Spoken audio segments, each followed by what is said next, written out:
Just I got countdown. countdown on my side. I got countdown. Okay. Hello, listeners. Welcome back to another episode of the New Block Nerds podcast. I am your host, Chris, aka Prince, with the homie Duran, aka Medic Grizzly. Duran, how we doing, bro? Doing good, man. How you doing, B? I'm doing wonderful. Why is that? Because today's a good day, Duran. Today's a fabulous day. We are finally getting to talk about the Batman. We're gonna dive deep into this movie. As you know, and some of the listeners know, Batman is my favorite comic book character of all time. I love this movie, and I've been waiting a long time to record this with you. So I'm finally got it. We're sitting down and we're doing this today. Should be a fun So topic. this is gonna be a little better than our previous podcast with fans of the DC universe. This is going to be a positive, uplifting conversation. Yeah. All positive energy here today. Yeah. Okay. That's because we have something of quality to talk about. You know what I mean? Facts. So why is the Batman your favorite character? I've always loved the Batman, kind of growing up. For me, because I felt like the Batman character was so much different than some of the other superheroes kind of growing up. I mean, you and I know we kind of grew up reading comics together, but for me, I think the main thing for me that really drew me to Batman was this sense of how a lot of superheroes have their alter ego. Like Peter Parker, his alter ego is Spider-Man. With Batman, the opposite is true. Bruce Wayne is the mask. Batman is the real face. When his parents die in Crime Alley, when he's 8 or 10 or however old he was, Bruce Wayne died that day. That little boy died in that alley with his parents. The only thing that's left is just all this fear and this anger of never wanting something like that to happen to anyone else again. And I think, previously going into this movie, my favorite Batman film was The Dark Knight. And I really feel like that trilogy really played that dynamic up a lot. I mean, even in the first movie at the end, Rachel is even, she even says it explicitly, no, this is your mask. The real face is what the criminals see. And I thought that was so great that they really leaned into that, Bruce is a broken man. Yes. He's a broken man. This is being Batman is what gives his life purpose. And I feel like he's only Bruce Wayne at points to further the efforts of Batman. All right, so let me ask you. So you love Batman, you love the aura, you love the just overall everything about him, from the Bruce Wayne alter ego / ego, charisma, to the straight savage that Batman can be, and it has at times been. You mentioned Joker, Heath Ledger, phenomenal role. Bane, phenomenal role. Then you go to the era of the I'm gonna say the downside of DC era of Ben Affleck Batman.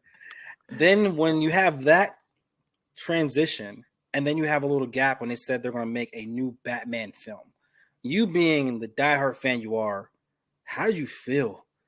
What's your emotions? And then when they name the actor that's going to play that, and we know him as younger kids, as in vampires and werewolves. So how did you feel about everything? I mean, obviously, my thoughts on BVS are well documented. Yes.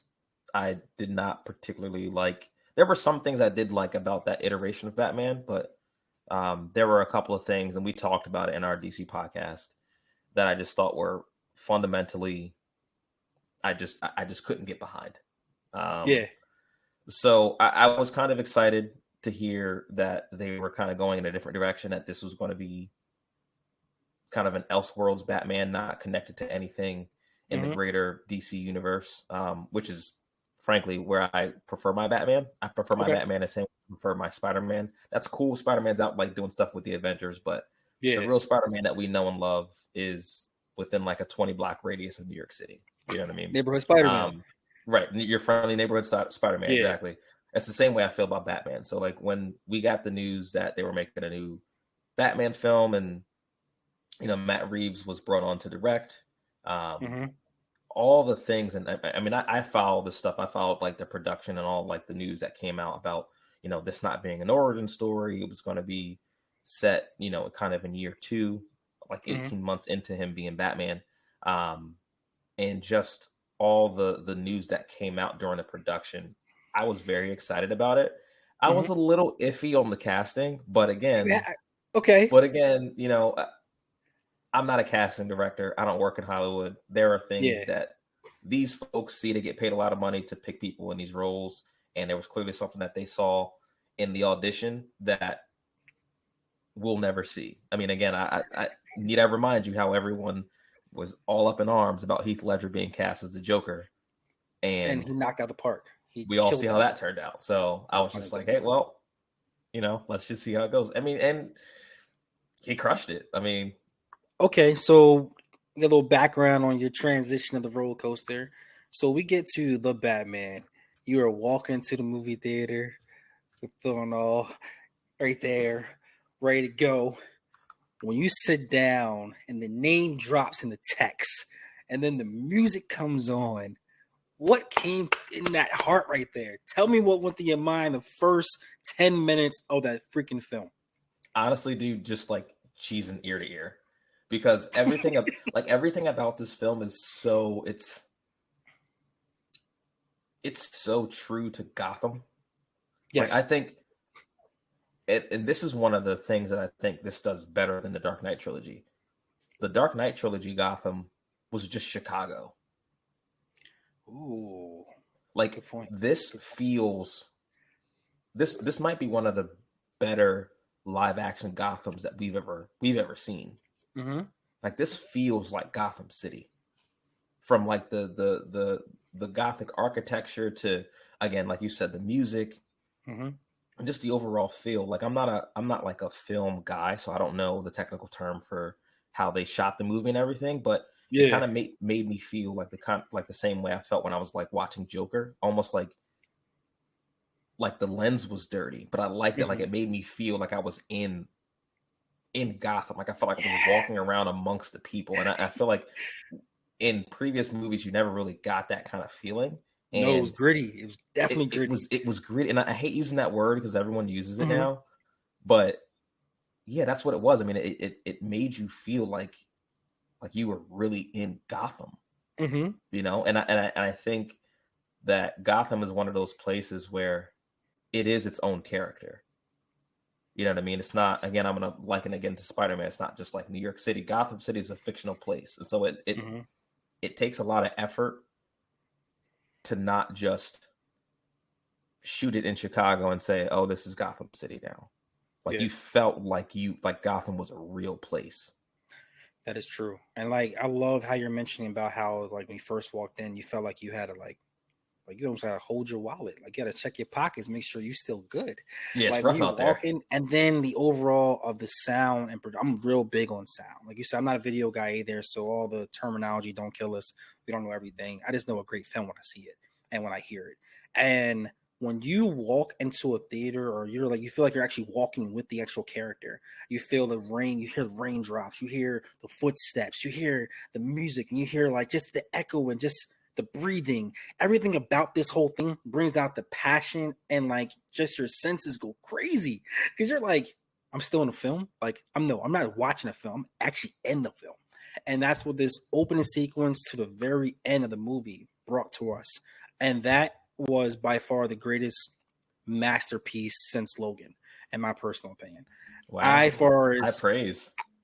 it is very, very high praise. Y'all, like, if you guys have never seen Logan, Logan is by far the most underrated superhero movie of all time. You might as well never call it a superhero movie. That's just a great film. A lot of us are traditionally used to the old put the cape on and save somebody. But when you have the Batman and you feel like the foe, and it felt good. It felt good to actually go into a theater and walk out smiling. Yeah, So tell me how you which feel is not about. something that we could say, consistently for DC in the past decade or No, so. not at all, man. It's been a lot of like heartbreak and be like, You had it, you dropped it. Yeah. What happened? Yeah. So you're Yeah. walking through the scene, right? And then, like you said, it's 18 months in. So it's not a prequel, which is freaking great. You actually can walk in and see him becoming. We talked before, we were talking about the project of the Batman, as in he's now learning who he wants the Batman to be, and who he's becoming himself. So when you go into the young detective, people love Detective Comics, the Batman, because he is kind of like a cop with open realm to do what he wants. He can actually obey the law, disobey the law, but he still is smart and witty to actually figure things out. So the Riddler being his particular villain in this, I think, was amazing. It actually brought Yeah. out more of the actual early stages of Batman, that he's not so polished. He didn't have all the answer to every single clue, but at the same time, he was able to figure things out that most common folk could not. So explain to me the opening scene when you walk in and you see just the first death scene. How did you feel about that?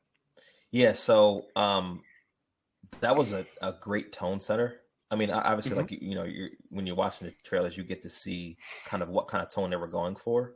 Mm-hmm. Um, and again, it's something that not a lot of superhero villains or superhero rogues gallery can deliver. But Yeah. Batman has this kind of rogues gallery where you can kind of dip your toe in the horror a little bit. Mm-hmm. And they go fully into it with the Riddler. I really loved Paul Dano's iteration, like his take on the Riddler, kind of like Yeah. a Zodiac killer of sorts. Um, I mean, and watching that first scene, I mean, I mean, we've seen the trailer and stuff like that. Like, the mayor's Mm-hmm. fucked. Like, he He's there's done. He's he's done. done. He's done.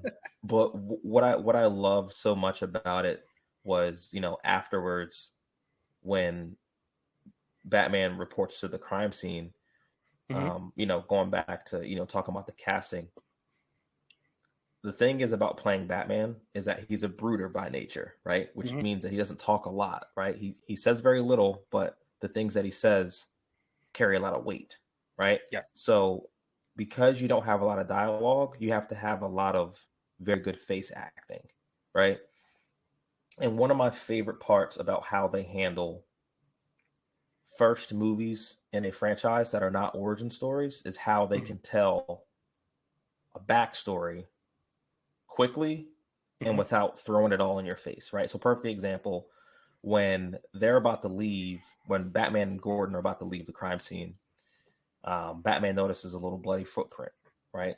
Mm-hmm. And then it's revealed that the mayor's son found him, Yeah. and he's walking out, he's following Jim Gordon out, and you see Batman see the little boy and just pause for a second, and you Mm-hmm. see him look over, and the little boy looks back at him, and there's just a couple of seconds of just silence. And right there, everyone who knows anything about Batman Mm-hmm. knows that no one in that room knows better than what that kid is going through than Mm-hmm. him. And again, Yeah. no words are spoken, but you get all that emotion just from a gaze that lasts a couple seconds. And I thought that was done so well, especially considering that like they did not want to do an origin story. We Mm-hmm. didn't need to see Crime Alley. We know how Batman becomes Batman, just like we know how Spider-Man loses Uncle Ben. We get it. Mm-hmm. We don't need to see it. Yeah. But just having that little connection between Batman and that little boy was everything that you needed to see. And I thought that was done so well. You said it, man. You hit it right in the head, man. Just the overall, like, the transfer of energy. If you can do that inside of a movie without any dialogue, you, my friend, have rocked the entire party. Just in the little room. Let's say small room it is. First of all, Batman being Detective Ads and saying, hey, the thumb was severed before he passed away. You can actually see that. You're like, oh, how you know that? That's a great point. Okay. Then seeing how he's walking around slow pace. And he has the camera. Like this time, I didn't even know he had the camera lens in his eye. Didn't know he was actually tracking and like taking photography of everything. You see the photographer there on scene. Oh, Batman's looking over here. Okay, let me take a picture too. Let me see what's going on. Right? They're like you're just seeing like his presence and what he brings to the table. And then at the end, seeing the compassion side of like that young man, I've been in his shoes before. And just seeing the footprint, and like you said, didn't really say nothing, just use body language, and you felt it like, darn, that's why we love the Batman. Yep. And then how you feel about the casting of Gordon? Gordon was great casting. I think that Oh, was a Jeffrey Wright freaking was great as Gordon. Yeah, no, I yes. mean, he's a great actor, so I knew he was going to deliver. Mm-hmm. But yeah, no, I loved. I thought their chemistry together was really really good, and like Okay. again, because it's not an origin story, it Yeah. the movie starts off with him already having kind of a rapport with Jim Gordon, who's already Yes. lieutenant. Like, remember in Batman Begins, he was a sergeant, and then he got promoted to lieutenant later on, like at the end of the movie. But um, another thing I really want to touch on too is just again utilizing fear is a huge thing in the Batman mythos. Mm-hmm. That opening scene of you see, you got Bruce kind of narrating, talking about, his current journey, how things are going, stuff like that, Mm-hmm. um, and how he's using fear as a tool. And Yes. again, another one of those things where not a lot of words, but you Mm-hmm. see, uh, criminals in different parts of Gotham, presumably committing various crimes, and you see them about to make their getaways, Yes. and they kind of take peeks like down a dark alleyway, and they're like, No, "Oh I'm good. fuck, Yeah, I'm oh cool. fuck, he might be down there." Now, granted, this guy just robbed a convenience store at gunpoint, and Mm-hmm. he's runs outside and he's like, "All right, I'm out," and then he just pauses and he just looks down the alleyway like, "Oh shit."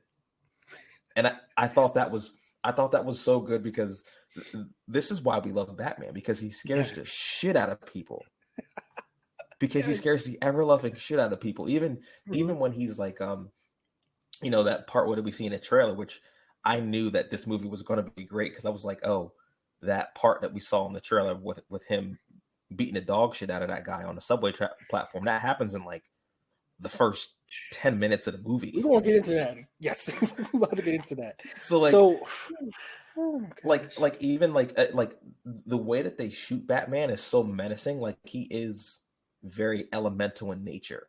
Like, you Mm-hmm. do feel like if you're one of those guys, you do feel like this guy is more than just a man, right? Because when they're on a subway platform and you just hear all the music stop, and again, you're talking about sound, and the way that they do his introduction for the first time, where you just hear his footsteps, Talk on it. Let's go. Talk on where you it. just hear his footsteps just coming like very slowly. Again, it's dipping your toe in a horror, right? I mean, this Mm-hmm. is like straight out of a horror movie where the killer is walking down a hallway very slowly, and all you can hear is just your footsteps.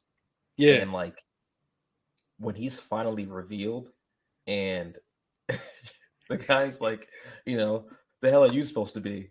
And you just see Batman just effortlessly just beat the ever loving dog shit out of this dude. Like, when he stands up and those guys like start running around, I was just like, that would have been enough for me, bro. Y'all built different. These are these are criminals. These are criminals scared. Like you said, these are criminals. Like they're not scared to commit the crime, but they're not scared of the police. They're scared of the Batman. They're scared of walking down a corner, an alley. This man came from the shadows and like has the music change, a tone change, the footsteps going. And Batman, we all know, if you're gonna be Batman, you have to have hands. You gotta lay those paws on people, and then on top of like the combos and the sound effects, I will say Ben Affleck's Batman had hands. That man had hands. But Oh yeah, this that he still might be like, that warehouse scene is still some of the it's legit. it's still some of the best Batman shit I think we'll ever see in our life. Yeah, so like throwing the hands, and then the conclusion of the first fight when he actually had the freaking taser, and then also foreshadowing, showing the electricity and the current that his actual suit can take that going towards the end. But seeing that and how it actually like right into the jawline, and like, bro, this man's a savage. He don't care how you feel. Like he is vengeance. He is gonna let you know. Well, It's his city. that's a good point. That's a good point that you bring that up, though, because again, remember, this is a Batman early in his career, right? He Yeah. doesn't care about being Bruce Wayne yet, right? All he Mm-hmm. does is do Batman shit. That's all he does, right? So for me, I think that's even reflected in the way that he fights, Mm-hmm. right? Because again, we're used to seeing, again, going back to like the Dark Knight trilogy and even like some animated films, an older, wiser, polished Batman that Yes. does just enough to get the job done. Mm-hmm. This Batman, he's out to punish people. Yes. And I think This.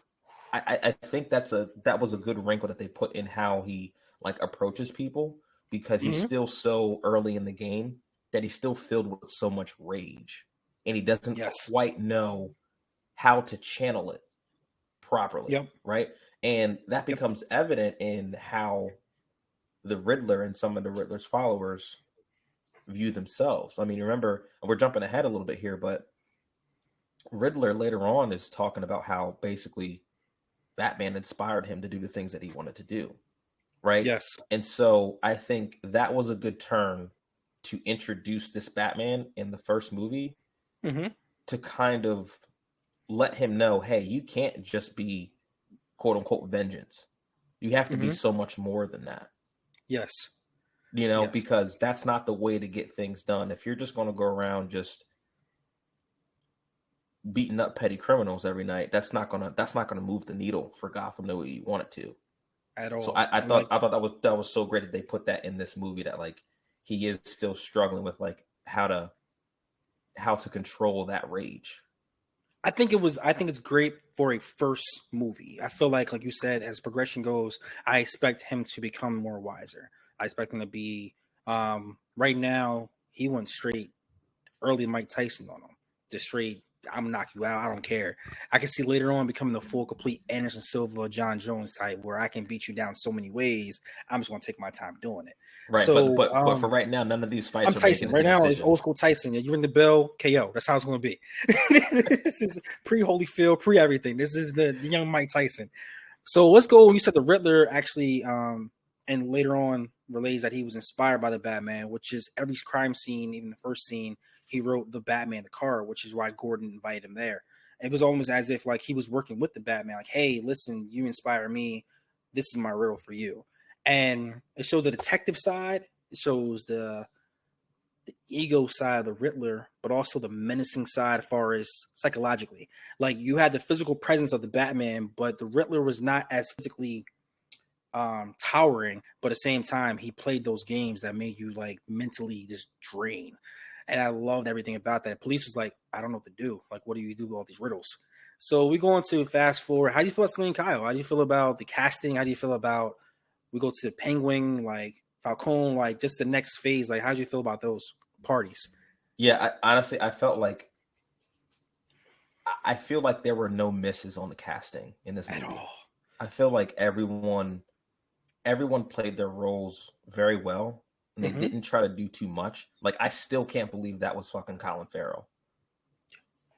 Under The there. makeup, Like, that was if he hasn't won some kind of award or something, they need to give him something for prosthetics or costume, the entire or makeup studio, or something. the entire studio for making that happen. But yeah, I loved Zoe Kravitz as Selena. I thought she and Robert Pattinson had really good chemistry together. Yes. On the scene, like it was, even when like he kind of like walks in on her, like breaking into the mayor's safe. And again, like little things, like Batman is not a funny character, but he does have funny moments. It does. Right? Like when she's breaking into the safe and he's just like, you're pretty good at that. And then she turned around like, what the fuck? You know what I mean? Like that's funny because we know like he's not trying to be funny. That's just he's so dry, but he's right. Just so dry. That's how he is. But no, she was great. I thought John Turturro as Carmine Falcone was good. I thought Andy Serkis as Alfred was really good. I wish we got more Alfred, but I understand why we didn't get more Alfred. Yeah. I mean, remember, Bruce Wayne's a recluse, so he's like Batman like 95% of the movie, which is cool because I feel like we've never gotten a movie where it's just been pretty much straight Batman. Facts. But yeah, no, I thought all the castings were great. What did you think about the castings? Like you said, it hit. Everyone was a sniper shot, every single one. And to think even like Alfred, I personally liked how this Alfred he wasn't so much of a butler. Like he was, but he had like remember Alfred, he can throw hands. Like he was protector, he was a bodyguard. Like he has the capability of protecting his home and also being the mentor and actually the wise gentleman. Like he tried to crack the code. He was going against like the Zodiac killer, everything else. They have to take a lot of reference from there. And you see that he's also smart. The intelligence, and he's not just Bruce. It's not just he's a smart person in the room, everybody's idiots. He has a decent surrounding cast. And then Selene Kyle and everything going on with the Catwoman. I love how she had her own ambition and goal trying to find her friend. At the same time, you've seen the Batman trying to, so it didn't like overshadow, like, I'm the Batman, you follow my lead. She's like, no, we're inside the actual club. The entire thing of talking to the actual mayor, I think at the time, or was it DA? The DA talking to him trying to figure out what was going on with the case and trying to get clues. And she's like, no, screw you, Batman. I'm trying to figure out what's going on with my friend. Like that was like, you still at the Batman? Like most people in that city is not doing that at this moment. So seeing that was really, really cool. And then from Falcone, just like even the smallest details of the accent, like knowing the accent and the, like you said, the body language, it just felt like, yo, this is some mob type. This runs deep. And these are people you don't mess with. And they're all scared of Batman. And you mentioned how it was on 18 months in, like the bat symbol, and how this bat symbol was not the traditional one we've seen where it's all freshly clean. This one was like a piece of metal stuck in the freaking the lights, as in like, yo, this is the beginning. We're not like no rich boy stuff. We are grinding to get where we have to go. And I felt that was like perfect symmetry. Like it just made me feel like, it was definitely like on par with the tone of the movie, having like the bat symbol being like this kind of makeshift thing. Mm-hmm. On like a seemingly in like an abandoned rooftop somewhere. Yeah, no, I thought that was a great touch. Again, man, just like all the performances, I really thought like, giving us an introduction to the Penguin before he's really the crime lord that we know of him to be in the comics. Mm-hmm. So I saw a lot of talk about, even though this is like a Batman detective movie, him and Gordon don't get a lot of things right. They don't. It doesn't. It shows his flaws. Which again is I think is a good touch, right? Because again, going to the comics about like the just the dynamic between Riddler and Batman. Riddler's obsession in the comics is to show that he is smarter than Batman, right? Yes. Which I think they set up, if they ever do bring Riddler back in this franchise, they set that up perfectly, because when Batman goes to visit him in Arkham, he tells him, he's like, "Oh, you going there? Wait, you're really not as smart as I thought you were." And so Riddler thought that Batman was like working with him essentially. Yes. And when he found out that he wasn't, he was just like, "Oh wow, you're actually a fucking idiot. Wait a minute." So like I could totally see how like now going forward, Riddler's obsession is going to be, let me show you that I'm smarter than you. Mm-hmm. Kind of thing. And that's the real dynamic that we have in the comics. But again, first movie, everyone is not who they are fully yet. They're not their fully fleshed out characters yet, right? Batman is not truly the Batman just yet, right? He hasn't taken that leap from being just a fearful creature of the night to a symbol of hope in Gotham. Bruce Wayne's non-existent. And the Riddler's not quite the Riddler yet. Yes. That's the beauty and the madness, in my personal opinion, because you were looking and they were expecting a polished, perfect Batman from previous movies. When you actually see the flow and you see that, oh, he made a mistake, why didn't y'all figure that out? Oh, he's young in the game. He's still learning. Even the entrance of the Batcave and seeing how everything was like all over the place. It wasn't really organized like it's supposed to be. It shows like a young bachelor trying to figure out what he has to do.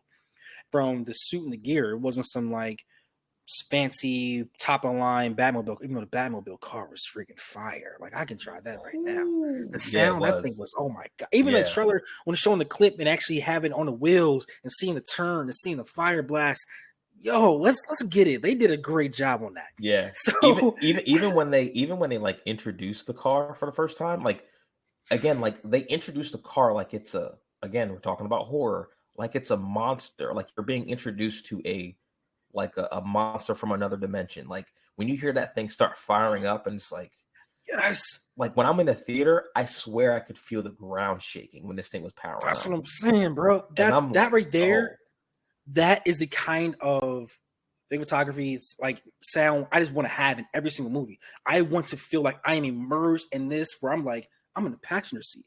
This is about to get live. This is about to get real. And then go and piggyback onto your whole thing with the Riddler and how he was playing psychological warfare. He was doing this whole thing with the DA. He was a whole thing with showing everybody who is really all go back to being orphans and how everything he felt he was being mishandled with the funds, the Thomas Wayne to overall the Amber scheme was he had his own goal, his own agenda. And knowing the Batman couldn't figure it out right away when he thought he could figure it out. We haven't seen a Riddler since Jim Carrey, from my understanding. So going from, no offense, Jim Carrey is a hell of a comedian, but this is not something Jim Carrey could pull off, in my personal opinion. And most villains you have in a movie are like, it's one and done. I want him to come back. He has to come back somehow in this trilogy or somehow down the road because he played such a phenomenal role. And just knowing that how he can actually battle Batman without using his fist, that's a cool thing. yeah. And I think that's, to your point, that's something that we have not seen in a long time, is Batman just winning the day by just beating someone up. And I feel like that was something that the fans have been asking for. They were like, we need a detective Batman. We need a detective Batman movie. Well, you got it. Yes, you got it now. And they stuck the landing, man. I mean, I gotta give it to them, man. They really stuck the landing on this one. I was gonna ask you my one gripe about this movie. You have a gripe? I have one gripe about this movie. Oh man, what is this? The whole Joker cameo. Oh, you want to go there? Like, you want to go there now before the end? Yeah, okay, we can go there now. Go for it. Yeah, because okay, I get it. Okay, this is a new Batman universe. Of course you're gonna touch Joker at some point. That's just inevitable. You can't do X-Men and not do Magneto. That's just, it is what it is. I accept that. Got you. However, I did not feel like that cameo was needed. I just that was the only point in the movie where when it came on, I was like, all right, y'all, come on. I agree with you at the time, but now I disagree with you. Okay, explain. Okay, so when it first came out, I may have texted you after the movie. With us not living as close together as we used to live, we can't always go to movie theaters together to see every movie. So we have to text each other after the movie, like, hey, what did you think about it? All that kind of stuff. I was like pissed off, like, yo, we just got a Joker. Like, come on, like, give me something. Give me Clayface. Give me something that's crazy. I mean, I told you Clayface. You were like, Clayface too early. I said, just give me something different. Just you already basically telling me that you led the Penguin. I love how Falcone and they basically built the Penguin is going to be this new power. Like at the end when the flood happened, and then you see the Penguin stand above. Penguins can't fly, but they damn sure can swim. So they actually like showing me how the world's going to freaking change and how you seen from Batman. We're to the Joker part. I him like squinting throughout the entire movie whenever he's seen daylight. And then at the end of the movie, when he's coming out, he wasn't squinting. It was actually showing him leading the people to the next phase of his life and him being that. And someone above his crime lord is actually going to come and wreck things. So you have that in the future movies. You already have the Riddler already in Arkham. You already have his mom tied in with Arkham, right? And then you bring in the Arkham VIP. You got to bring in the Joker. The reason why I hate it, because I'm like, dude, we've been down this road before. DC Comics, come on, try something different. But they did do something different. And that's why I am going to take back my hate for it, because if they can do this for the Riddler, if they can do this for the Batman, I can only imagine what they're going to do for the Joker. And with this being a new universe, Joker doesn't have to be in the second movie. But if he can be like little sprinkles here, like next movie have somebody with a clown mask on, just little sprinkles here, leaving to that like final movie and showing him or showing the impact of him on the underground city, the same as Batman has in the shadows. They have someone come down the clown with the crowbar, just showing that he has just as much influence. That's gonna be a hell of a third movie. Yeah, that's why I changed my mind, because of how great they built the Riddler. No one cared about the Riddler. Let's be honest. No one cared about the Riddler. But right now we can honestly say top three villain of DC Comics of all the movies. The Riddler's top 3. Okay, I mean, we could have a discussion about that. I don't. Okay, I'm not but gonna think about it. immediately. I'm not gonna immediately reject that. But I mean, That's what I'm saying. But that just tells you how it's not like, man, get the hell out of here. Like, no, yeah, that that's true. actually Yeah, might be a chance. So imagine them with the Joker. The actor yeah. they placed for the Joker he has range too. He has range. Oh no, I'm fully confident in So in that's it. Barry I just don't think Keoghan's. he's going to be. Hopefully, it's not the second movie. Hopefully, it focuses more on Penguin, maybe a Mr. Freeze. Maybe he hops in there now with the whole crime lore and everything else, and seeing the development. Because Well, I would hold love to see on, hold that. on. You're Ra's forgetting al Ghul. you're I'd love to see forgetting all a that. pretty big Easter egg. Which one? So when you mentioned, Oh, never mind. you mentioned That's about the little tidbit about Bruce's mom being in Arkham in this Yes. universe. During that little montage that Riddler had put together, he revealed that a reporter by the name of Thomas Elliot had gotten a scoop about Martha Wayne's, psychiatric history. Yes. Those of you guys who don't know who Thomas Elliot is, he is the father of one Batman villain known as Hush. So if you have not read this book, you do not watch the film. You need to watch. You need to read. These are things that I can't say. If you're a Batman fan, a comic book fan, Hush is one of those books. Go ahead, Prince. I'm sorry. So again, there's just like, and I don't know how much they're just sprinkling in just to kind of build out the universe. Yeah. Or how many of these things are nods to potential future projects. It's so nice though, right? It is nice. It is nice to kind of see some of those things that we haven't seen live action. Yeah. And kind of look towards the future like, ooh, I wonder if they'll do this. I wonder if they'll do that. I have a little bit of a you already know where I'm going. I'm about to get to, yeah, go ahead. Go ahead and say it. What I would love to see, say it, is Court of Owls. Absolutely. I would love to see them do Court of Owls. And like, there was actually an interview with some of the cast members, like kind of gearing up for the film. And I think it was Paul Dano who had like mentioned Court of Owls, and I was like, Paul, do you know something that we don't know? It's just something about so. And I don't want to get too much into predictions because I feel like there's still stuff that freak that. We throwing out predictions right now. We throwing it out right now. Screw all that. Here's our podcast, New Black Nerd Podcast. We throwing it out right now. I am going to say this right now. I think the trilogy thing is broken. This is the first movie I've said in a long time, probably ever. Trilogies do not apply. Most people do want to do. Exactly. I think with this particular Batman and the development showing that, hey, he took a baby step here. He's not the polished detective. He's still learning his Batcave. He's not Bruce Wayne yet.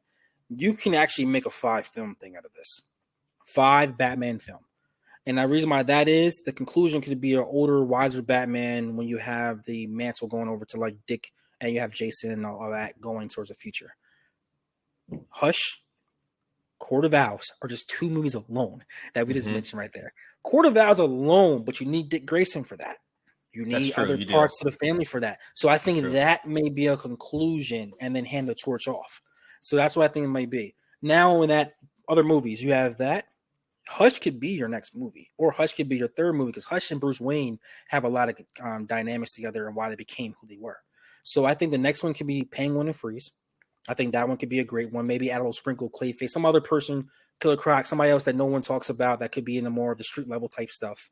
Then the third movie goes to him being Bruce, actually showing more of a philanthropist, actually seeing different things, and that's when Hush comes and wrecks everything. And you can sprinkle a little bit of a Joker if you want to in your 4th movie, and your 5th movie could be Court of Owls. Yeah, we never mentioned Red Hood. We haven't mentioned any of that yet. But just that right there. I don't hate your proposal. We didn't mention Bane yet. There. Yeah, we didn't mention that. So let me ask you a question now, since we're talking kind of predictions. Do you think that this iteration of Gotham, do you think it's a little too quote unquote real for like a Mr. Freeze?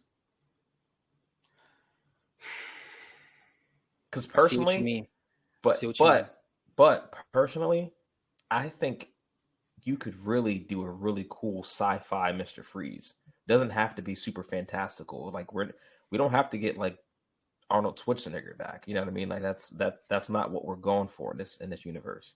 But I do think you can do something very sci-fi esque with I the think Mr. Freeze character because he's a fantastic villain with a great backstory that I feel like has not been given proper justice, not since like Batman the Animated Series.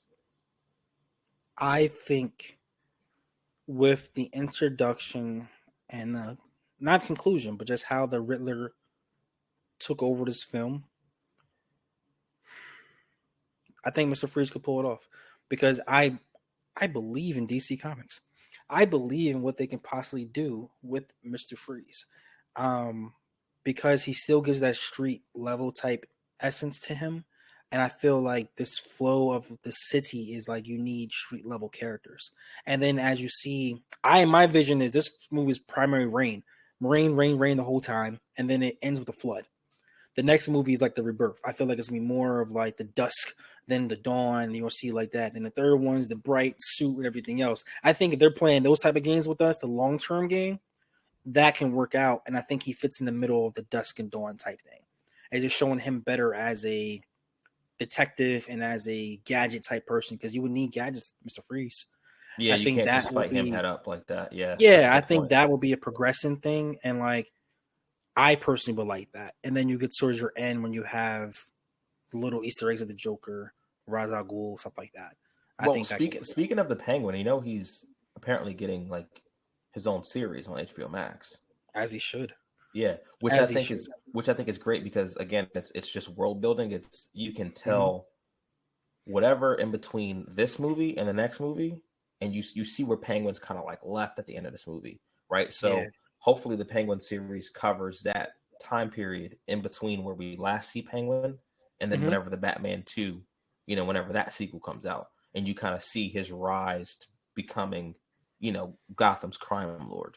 And to tie it I, back into like Mr. Freeze, maybe he hires Mr. Freeze to be kind of like his henchman. I mean, we know that Mr. Freeze is doing all these things so that he can find a cure mm-hmm. for his wife. And Yes. you can't find a cure of that kind of magnitude without money. And if you're Mm-hmm. the crime lord of Gotham, you've got a lot to throw around for people. So I agree with you on so many levels, man. And like when you think about the overall making a TV series in between movies, I think it's a brilliant idea. I think it gives the fans um a little Easter egg type, little rabbit food to see what's going on. Also gives the directors a chance to try something new, because sometimes yeah, you go into a movie and you expect everything to be perfect, and the TV show gives you a little room, it's a little gap. It's like a 5 hour movie in a sense if you have 5 or 6 episodes, so you don't have to feel like it's all crammed. You can actually tell a story. Perfect example of that is from Endgame to Captain America 4 when it comes out. The Winter Soldier and Falcon TV series was a perfect example of like we've seen what happened once he got the shield. We've seen the struggle he had to go through to get the shield. Then we see him become who he is. So the next movie comes out, it makes sense. Another person I right. think off subject a little bit, I feel the X-Men, because we were so drained out by their movies, should start TV shows, then go to a movie. Because I feel like us as fans, we would appreciate that more because there's so much more you can tell than Well, into a there's movie. just so many of them too. But Yeah, but you that's a know, whole nother discussion in and yeah, of but you know what I itself. mean. Like, far as like Yeah, Batman itself, Batman has the greatest roster of villains there is in any comic. You can say Spider-Man, I got you, but I think Batman is A tier. I think the reason why we love him so much because a lot of his villains are relatable. yep. I think, and there's so many of them from street level to science to wherever you want it to be.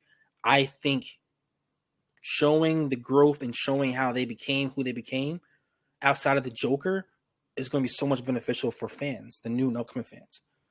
Yeah, no, I think so. I agree with you wholeheartedly, and like I love where they kind of left the end of the movie because to your point, it's Mm-hmm. going to speak to a lot of that because you even hear Batman narrating at the end of the movie like you know there's a lot of work to be done. The city is Yes. flooded, the National Guard's coming, the parts of the city where people can't get to, crime is gonna it's going to get bad. You know, Mm-hmm. the people, you know, there's going to be some people who are going to try to grab whatever power they can, and of course they Mm-hmm. pan to the Penguin. Um, so I think like we're at a point at the end of the movie where Bruce is finally realizing, especially when he's carrying that kid to that stretcher to be airlifted, Yeah. and that kid grabs on to Batman and it's like, no, no, no, Mm-hmm. like don't let me go, don't let me go. And you know, Batman kind of just, you know, holds their hand and just like kind of like lets them up. And he realizes that like I can't just be vengeance. I can't Mm-hmm. just be an angry orphan beating up kids or beating up people because you know my mommy and daddy got shot. You know, I can't just keep doing that. Yeah. So I think I think in the second movie we are going to see a little bit more of him becoming Bruce Wayne a little bit more, Mm-hmm. being more of a philanthropist. You know, and you know Bella Real, she calls him out in the movie too. She's just like, look, you could be doing. I mean, your family has a history of philanthropy, but you know, you You're haven't not doing much been doing at all. much. You haven't been doing much, and you know, we see that as like fans and us knowing we're just like, you should see what he did to Yeah. old Joe last night. Ask him what he's doing. Um, but yeah, no, I think again, like they did such a good job building the universe up in this first movie to where Mm-hmm. like there's so much promising to look forward to, which again is not something that we can say for many DC projects At right now. all. At Um, all. it's it's no one is quite their full comic book selves yet, and Mm-hmm. that's so exciting to see. You know them kind of build up to those characters that we all know and love. So Yes. I'm looking forward to it, man. I want an announcement about some kind of details or something about the Batman 2, dude, because I am We were in there talking about day in our one. podcast with James Gunn, like we said it, like him taking over and doing things. Leave this one alone. Leave it Oh alone. yeah, don't Let touch this it. thing shine on its own. We don't need no input, no nothing. Stay on your side of the house. Don't Yep, come over here. We are in yep. quarantine over here. Don't talk to me. Leave it alone. And we So talked with about it before. I don't think James Gunn is going to touch this. I mean, it's been too it's too successful. It made a lot of money, and it mhm, was you know well received by critics and fans alike. So this is yes. not one of those when you're going down your ledger, you know, taking over the company. This is one that you put to the side, and you're like, yeah, this one's this one's fine. The rest of y'all start packing your shit, but you guys are okay. All right, so I started off the podcast by asking what was your favorite Batman? Did this movie did it take over the kingdom? Is this now your favorite Batman of all time? I don't think so. I don't think What? so. You don't think so? I don't think so. It's up there though, man. I don't want to It's hear up up there. I there. want to know. It's up there. Now, granted, like I'm looking at all Batman movies, so I'm looking at like animated movies as well. Like Batman Under the Red Hood is in my top 5 Batman movies of all time, Okay. right? So, in no particular order, I would probably say the Batman, Batman Under the Red Hood, The Dark Knight, Batman Begins. I might have to throw the whole trilogy in there, honestly. My sir, you being disrespectful. You gonna put Batman Begins over? Are you gonna really They disrespect could him like be. that? I mean, you can interchange them. That's fine. No, no, Well, you no. know what? Like I said, no particular order. We're gonna have a day where we're gonna rank our like favorite comic book movies of all time, and I want to see what your top 10 is because I'm sure it's gonna Oh, it's make gonna me be like want to freaking pull my hair out. insane. I'm sure Oh, it is. definitely. Like you're gonna, I'm sure it yeah, is. join Team Bald. It's happening. Even when we do our anime list is gonna be like, what are you talking about, Duran? Like seriously, because my Absolutely. taste is So, a little different. well, My I'm taste is a glad little that you different. can acknowledge the It is insanity that because is your what you brain. look into a film, I look at like I need to feel like this character can be real, and what I mean by that is the reason why I didn't really care for Superman as much as everyone else did is because I felt that he was kind of unattainable. Like it's not really a thing. Versus like Duran, you love Falcon and Captain, but you don't like Chris Evans Captain America. You don't realize Steve Rogers as much. Steve Rogers felt like it was unattainable. Like it felt like that was too clean for me. I need a little dirt. I need that. So Batman, as far as the movies and the films, do a great job. Great job at this. So on a scale of 0 to 5, as far as like rating for this Batman film, for me, it's a strong 4.5. Strong 4.5. Maybe 4.7. Yeah, I was gonna say I'd give it easily a 9 out of 10. 9.5 out of 10. Okay. I love this movie. So what I are you? love it. So you're giving 10 out of 10 for Dark Knight Rises? No.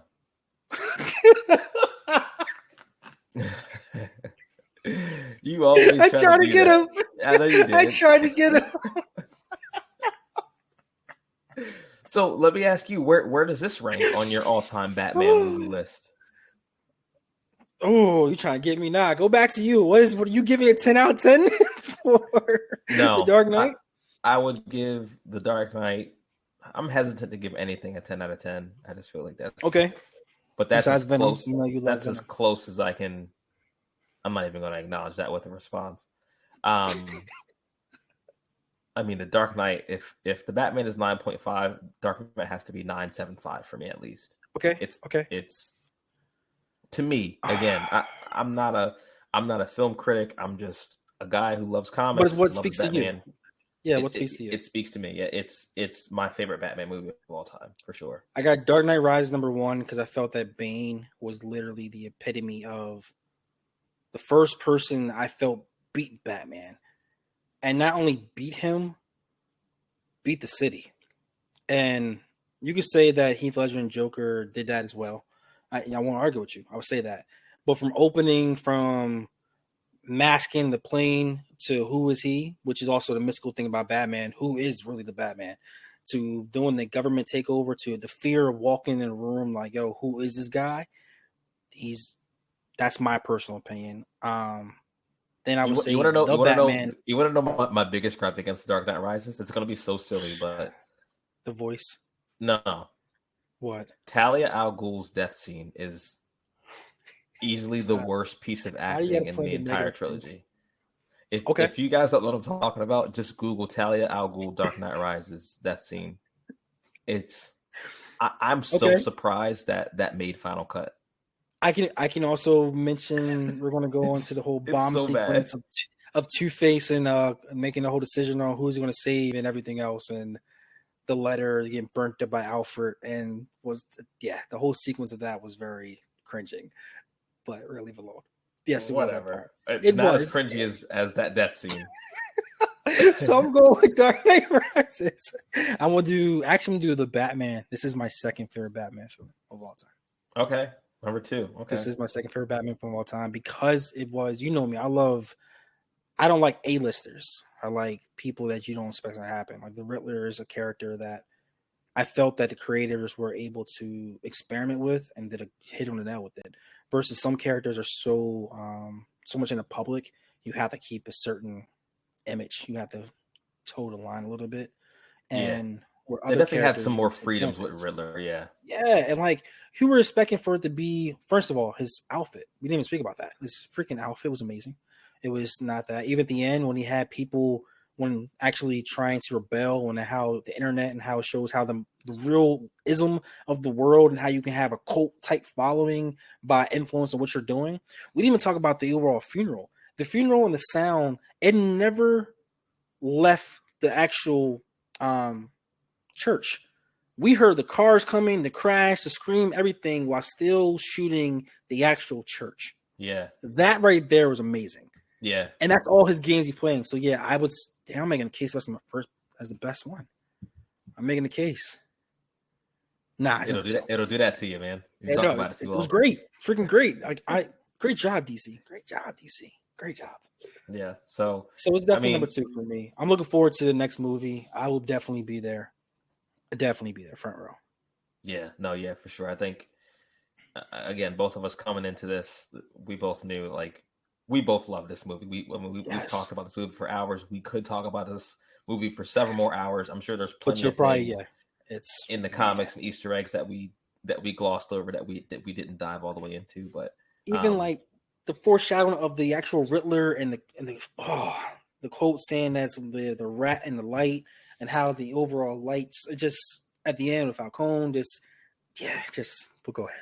This is great. Yeah. No, I mean, again, man, we could talk about this for hours, man. And if you guys are still listening, you guys are still here with us. Let us know in the comments. Follow us on Instagram, New Block Nerds Podcast.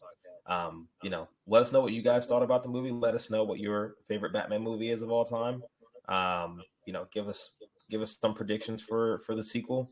Would love to hear your guys' thoughts, man. So, Duran, you got anything else? Yeah, also, like, if y'all want us to review any other movies, any other shows, like, let us know. Inbox us, comment on us. We'll take it into consideration. I always try to look for new things to talk about. Yeah. Well, it's been real, Duran. It's been a pleasure, as always, man. Yes, sir. All right, guys. We'll catch you guys in the next one. Venom's better. Peace. Oh, my God.